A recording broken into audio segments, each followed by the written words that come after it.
Olá, assombrados, eu sou Ana Paula e vou contar um relato para vocês neste tipo ao vivo de hoje. Tudo bem? Eu espero que sim, que esteja tudo bem. Já vou pedir para você deixar o like no vídeo e se por acaso não for inscrito, se inscreva no canal. Beleza? Então vamos para o relato de hoje, que é este, o Homem da Mão de Luz. Vamos ver. Olá, Ana, você é uma exímia contadora de histórias. Muito obrigada. Penso que perdemos essa modalidade de entretenimento e aprendizado há muito tempo. Fico feliz de ouvi-la, pois sei o quanto isso faz falta neste mundo que se tornou tão superficial. Continue assim, nos alegrando com sua maravilhosa narrativa e voz. Muito obrigada. Não citei nomes no relato e da cidade pode falar. Realmente vivemos isso. E 40 anos depois, alguns de nós nos encontramos e relembramos este caso vivido por muitas pessoas. Eu acho que é um moço que nos conta, mas vamos ver.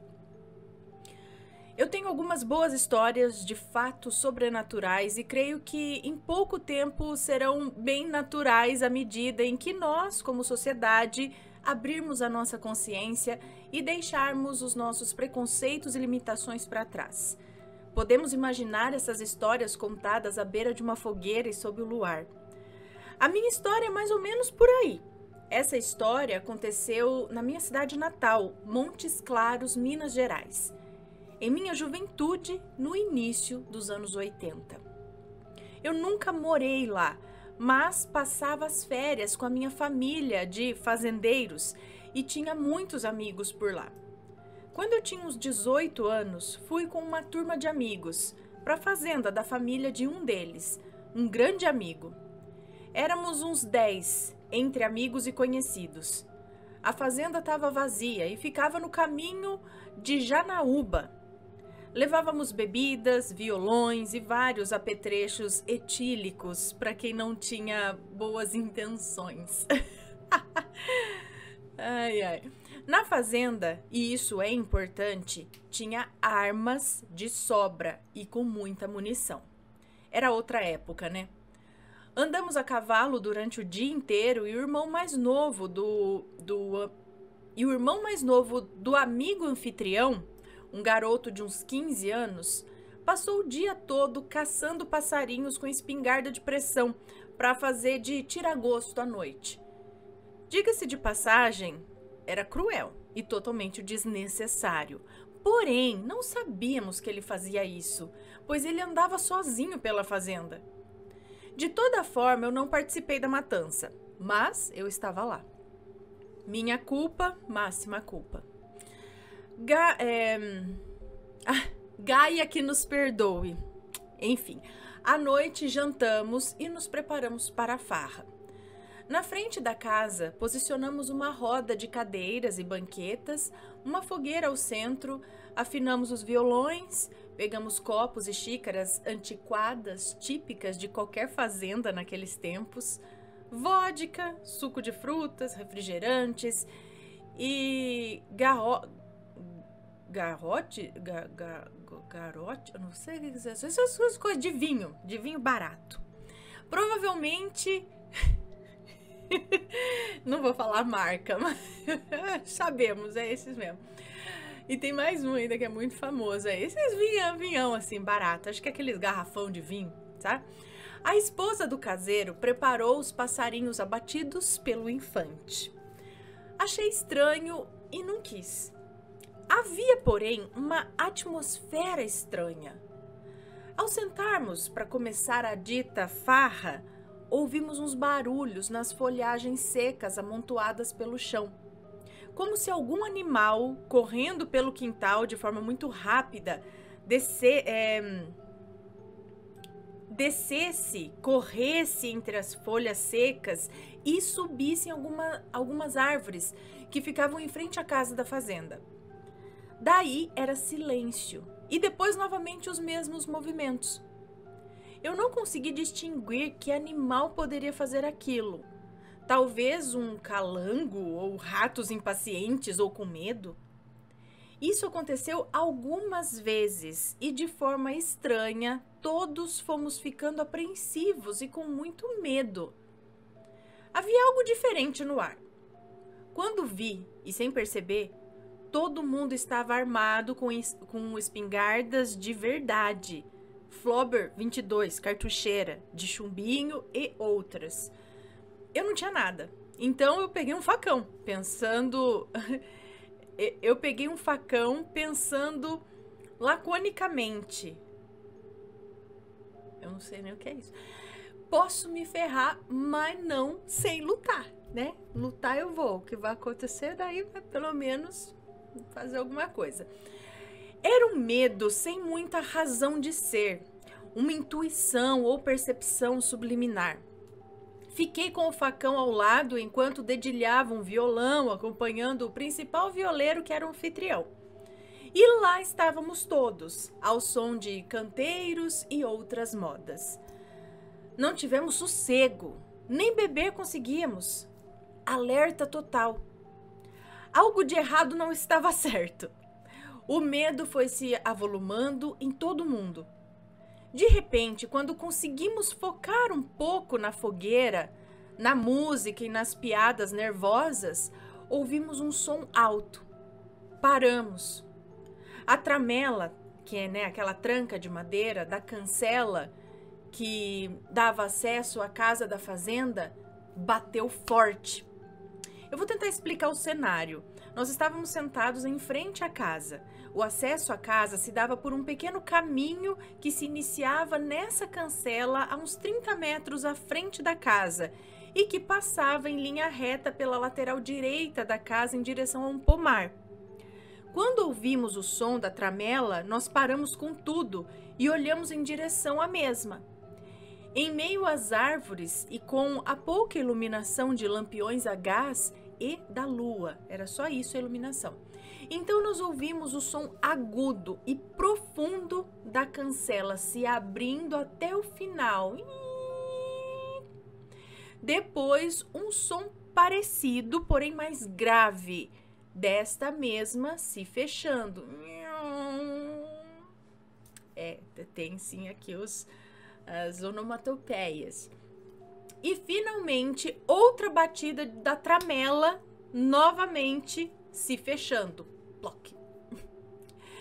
Levantamos e por entre as árvores espaçadas pudemos ver uma figura.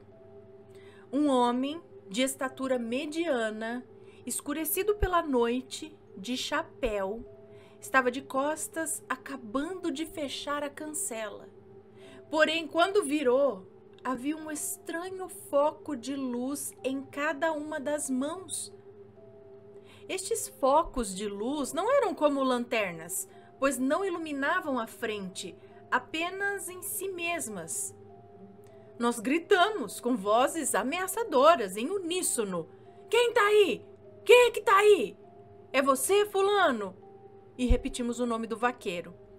Pois nesse momento ainda achávamos que era o vaqueiro da fazenda, ou capataz, que estava dando, né, uma visitada ali na farra, ou um susto na molecada.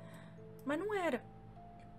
A pessoa em questão começou a andar passo a passo, lenta e decididamente pelo caminho que levava até o pomar, passando pelo acesso à casa. Todos estávamos visivelmente assustados, tensos, e ordenamos que parasse. Começamos a ameaçá-lo, cada um gritando e vociferando à sua maneira. Éramos jovens, fortes, corajosos nem tanto, mas portadores de armas de fogo, e então começamos a atirar para cima, em aviso. Porém, nada. O homem da mão luminosa continuava o seu caminho, como se nem existíssemos. No mesmo passo firme, decidido e lento. Pânico geral. Penso que houve umas calças borradas nessa noite. A minha eu garanto que estava bem. Apesar da apreensão, eu achava aquela situação tão surreal que a minha curiosidade era maior. Eu sempre gostei de tudo que fosse fora do normal, apesar do medo. Era como se, por algum motivo, soubesse que nada de ruim poderia realmente acontecer. Talvez por ingenuidade. Quando o ser da mão de luz percorreu os 30 metros e finalmente parou, na nossa frente, o que parecia uma eternidade, né? Continuando aí em direção ao pomar, não havia nenhuma árvore ou obstáculo entre nós, e então nós conseguimos vê-lo muito melhor, pois este estava a uns 10 metros de todos nós, e era exatamente como vimos desde o começo. Um homem levemente magro, mediano, escurecido pela penumbra, com luzes em ambas as mãos que só iluminavam a si mesmas. E no mesmo lento, decidido e sincrônico passo, atiraram sem dó em direção ao Zé Luizinha. Inicialmente para baixo, para cima, para trás, à frente. E não atiraram nele, entendeu? Atiraram perto para assustar o homem, para falar: o que você tá fazendo aqui? Quem é? O que tu quer? Sai daqui. E o homem nada. Então eles estavam tentando alertar, assustar, fazer alguma coisa, mas não houve qualquer reação. Mesmo um passo, ele continuava no mesmo passo e na mesma velocidade.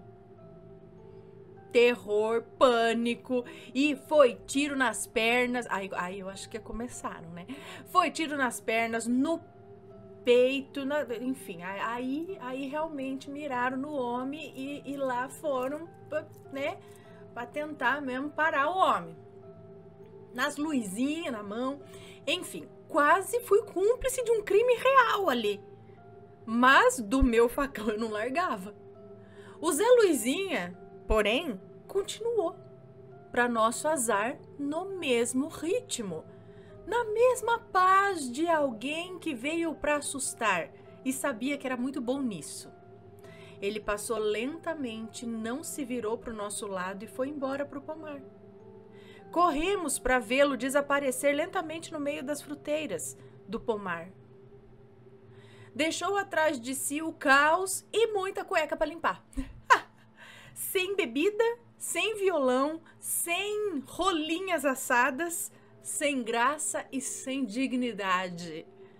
À noite, ninguém dormiu e no dia seguinte, mais da metade da turma debandou de volta para a cidade. Nós ficamos apenas ali em 4 ou 5, mas já não foi muito divertida a nossa estadia. Nós estávamos assustados. Não sei o que era. Já me falaram de um guardião da mata na fazenda. E hoje, ao escrever tudo isso, eu me lembrei das rolinhas. E pensei se não seria o caso. Talvez uma proteção a elas e à nossa leviana juventude. Afinal, invadimos um espaço sagrado da natureza e, sem pedir permissão, iniciamos uma tola destruição. De toda forma, ficou na memória, nos lembrando que viver é muito mais do que repetir coisas, é também descobrir coisas, retirar os véus da nossa insanidade. Agradeço sempre por esta experiência em minha vida. Era o pai dizendo: olha, meu filho, tem mais, viu? Muito mais neste mundo. Tudo é sagrado, mesmo em meio ao caos de adolescentes sedentos por aventuras. PS, obrigado, Ana. Se for bom, mando mais relatos de coisas que eu vivi ao longo da vida. Que esse aqui já tá ficando longo. Da minha vida que já está ficando longa. Ok, um beijo pra você, muito obrigada, mas eu vejo de outra forma. Eu penso que ele não fez nada. Se ele é o guardião das rolinhas, não é que é o guardião das rolinhas, mas se fosse por causa do passarinho, eu acho que ele teria pelo menos feito alguma coisa com vocês. Sabe como acontece com o curupira, com o saci, que a pessoa toma uma sova nas costas, uns negócios assim, né? Toma um perdido. Ele não me parece ser um desse tipo. Ele me parece... Ele usava chapéu? Agora... Usava, não usava? Agora não lembro, gente. Deixa eu voltar aqui. Cadê? Eu quero relembrar se ele usa chapéu. Um homem de estatura mediana... Chapéu! Usava chapéu, tava de costas. Então, e pela ignorada total que ele deu em vocês, eu penso na possibilidade de uma... Esqueci o nome, gente. É uma impressão. Uma impressão. Que não é aquele fantasma que interage. Ele só tá fazendo o dia a dia dele, né? E às vezes nem é um fantasma, apesar que ele abriu e fechou a porteira. Ele de fato abriu e fechou, vocês só ouviram. Não viram ela abrindo e fechando. Eu não lembro também agora desse detalhe. Se eles viram ela abrindo e fechando ou se eles ouviram ela abrindo e fechando. E esse homem passou sem mudar o ritmo, sem olhar para eles, enquanto eles faziam o furdunço de falar com ele, ele ignorar, atirar nele, nada pegar. E ele foi pro pomar. Por quê? Ele não me parece um tipo de proteção. Ele me parece um tipo de impressão. Agora, as mãos iluminadas. Isso eu não sei. Por quê? Porque ele não fez nada. Vocês ficaram com medo porque ficaram com medo. Ele não foi lá assustar vocês. Ele só passou por lá. Né? Era um homem andando com as mãos iluminadas. Mas assim, ele não, né? Então, vocês assustaram porque é estranho. Porque o cara não respondeu. Porque atiraram o cara não, né? Então, por isso, deu aquele medo. Agora, quem é essa figura que anda por aí, por essa fazenda? E aí deram o nome de guardião. Mas será que há uma interação com ele? Ou ele nunca interage? Será que é uma impressão de alguém que um dia viveu por aí? E esse era um caminho que ele fazia? Ou ele fez esse caminho um dia e isso ficou impresso no ambiente? Né? Que é aquele tipo de assombração e impressão? Parece. Agora, as mãos iluminadas é que me intriga. Por quê? Mãos iluminadas, mãos de cura? Mas por quê? E mais alguém aí, será que já viu esse mesmo homem com essas mãos iluminadas? E alguém sabe explicar ou sabe dizer o porquê disso? Se tem alguma explicação? Fala, não, eu já vi um fantasma que as mãos eram assim, né? Não sei, deixem a opinião de vocês, o que vocês acham, sempre com respeito, por favor. E se tem uma história parecida, conta a sua história pra gente, ok? Um beijo e a gente se vê no próximo relato. Fui, tchau, tchau.